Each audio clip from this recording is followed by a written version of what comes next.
भगवान के लिए कष्ट सहना। देखो, कष्ट निवृत्ति के लिए भगवान का भजन करना अलग बात है, ये अनन्य भक्ति की बात कर रहे हैं। भगवान के लिए कष्ट सहना, कोई गाली दे रहा है, कष्ट हो रहा है ना, हमें सहना है, प्रभु के लिए सहना है। रोग आ गया है ना, हमें सहना है, प्रभु के लिए सहना है। कुछ भी परिस्थिति जो हमें ताप दे रही है, हृदय जल रहा है, वो हमें सहना है, क्योंकि इसी सहनशीलता से हमें भगवान की प्रेम लक्षणा भक्ति का अनुभव होगा। विविध प्रकार के आंतरिक वेगों की जलन को सहना और विविध प्रकार के बाहर की प्रताड़ना को सहना है। संसार किसी को नहीं बख्शा, बड़े बड़े सिद्धों को भी दंड पहुंचा दिया है। पंडित बाबा श्री रामकृष्ण बाबा खोपड़ी फोड़ दी, चरित्र पढ़ के देख। उड़िया बाबा को गड़ासे से काट दिया। कितने ऐसे संतों के चरित्र पाए जहां ऐसी लीलाएं। ये संसार ये प्रसाद देता है, इसके पास जो है वही देगा ना।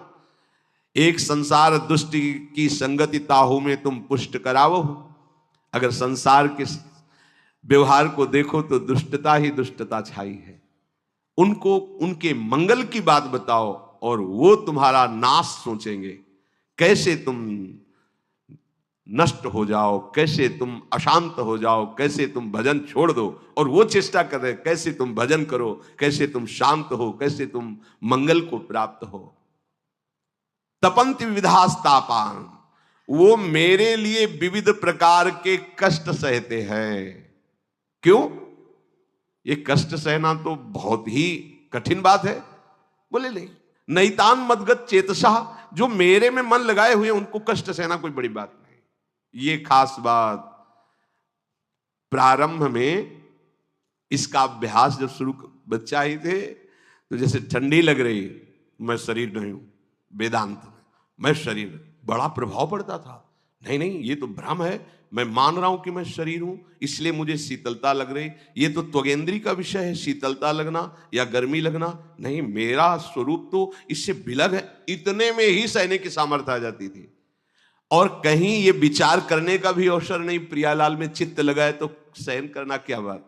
इतनी गाढ़ स्थिति थी भोलानाथ जी की, भोरी सखी की, कि राधा वल्लभ लाल जी की जो पिचकारी होती है बहुत दूर तक जाती है। ऐसे बड़ा कृपा प्रसाद मिलता है जब रंग पड़ता है उनका, हमारा जीवन पावन होता है। उन्हीं के रंग से रंग जाए, सदैव ऐसी आकांक्षा रहती। तो सब संत जन जाते हैं प्रभु का रंग डलवाने के लिए।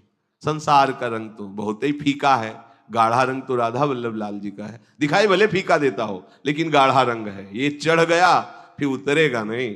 धोबिया धोवे चाहे सारी उमरिया, श्याम पिया मोरी रंग दे चुनरिया। यही रंगते हैं चुनरिया। अब देखो, और जगह से कष्ट की बात हो तो उन्हीं से एक सीधी पिचकारी से कान में लगी, पर्दा फटा, अंदर रंग चला गया। अब वो हर समय प्यारी जू में विकल रहते थे, इसका कोई फर्क नहीं पड़ा। धीरे धीरे वो रंग युक्त पानी अंदर गलन पैदा किया, मवाद बन गया, मवाद निकलने लगा, कीड़े पड़ गए। कान में अगर जरा सा भी चींटी चली जाए तो व्याकुल हो जाओगे, कीड़े पड़ गए। सेवा कुंज जाते, श्री जी के दर्शन करते, जो बंदरों को चना फेंक दिया जाता, जो नहीं पाते उठा लेते, यमुना किनारे उन्हें पाते और बस बैठे रोते रहते, हा स्वामिनी, हा लाडली। प्रेम की पीर उन्हीं के ऐसे पद हैं जो हृदय विदीर्ण करने वाले हैं। हर समय प्यारी जू में मगन रहते। जब लोगों ने देखा ये स्थिति तो बाबा इसकी दवाई करवा लो ना। ठीक है, प्रियाजू की जैसी इच्छा, जोई जोई प्यारो करे सोई मोई भावे। देखने से ही महसूस होता है बहुत कष्ट। उस समय मथुरा में व्यवस्था थी, मथुरा चलने की प्रार्थना की उनसे, एक बार आप चलिए। वहां गए, डॉक्टरों ने उनका तो ऑपरेशन हो गए, अंदर सब सड़ रहा है, कीजिए, पर जब ऑपरेशन करना हो तो 30 मिनट पहले हमें बता देना आके आए आप, 30 मिनट बाद आपका ऑपरेशन होगा।